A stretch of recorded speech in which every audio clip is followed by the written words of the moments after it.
When I first stepped into Nathalie Morin's house in Saudi Arabia in December 2017, I was shocked.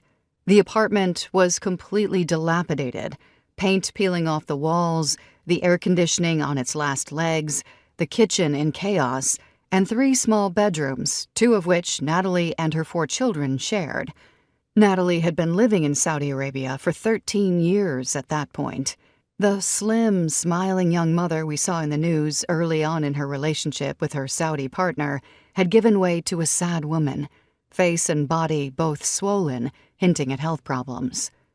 Nathalie lived on the 3rd floor of a soulless building in a poor neighborhood in the city of Dammam, situated 400 kilometers from the capital, Riyadh. Her youngest child, Fawaz, aged 4, stared at a television screen whose color was washed out.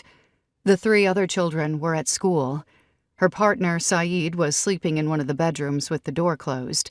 He hadn't touched Nathalie since Fawaz's birth. It wasn't easy getting to meet Nathalie. First, I'd had to obtain an entry visa for Saudi Arabia, a country hostile to both women and journalists. For the past 2.5 years, I'd been knocking on doors, including that of the Saudi embassy in Ottawa, which had never answered me.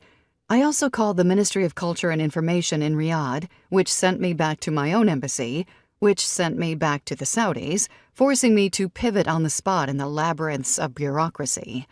I scarcely dared to imagine Nathalie's 5-year process to obtain Saudi identification papers and her frustrations at the hands of narrow-minded civil servants who exacerbated the harassment and humiliation. Without papers, Nathalie did not exist. She was unable to work or to receive medical care.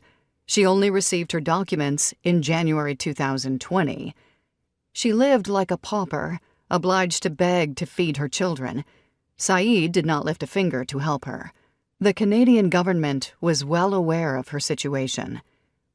One by one, her children returned from school. Samir, a strapping boy of 15, Abdullah, aged 11, with a delicate frame and a lively face, Sarah, sparkling Sarah, aged 9. They were preternaturally well-behaved. "They are afraid of their father," Nathalie explained to me. Calmly, without shedding a single tear, she recounted her ordeal to me while Samir and Abdullah did their homework at the living room table.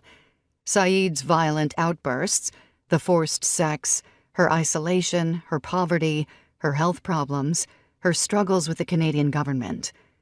For years, she had been fighting to return to Quebec with her children, but she kept running up against the Kafkaesque mysteries of Saudi bureaucracy and the staggering incompetence of the Canadian government, which refused to help her, really, in order to preserve its relations with the Saudi government.